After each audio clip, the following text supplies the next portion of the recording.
Ey cavan dost. Onun bunun yüzünü kalıp dağı harama bulaşık kalma. Ey dostu. Men gitsek Allah'ın ağzına kaşındı. İnni haram yolun gidecek o öyüme gelmedi.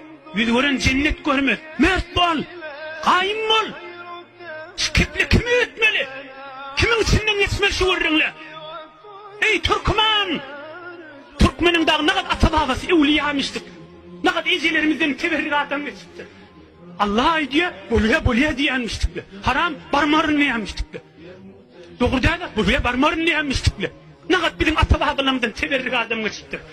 Can Allah'ım diyenler asmalar titreşenmiştik. Sizin ecelerinizden, bağlarınızdan, mamalarınızdan, kakılarınızdan adamları geçti.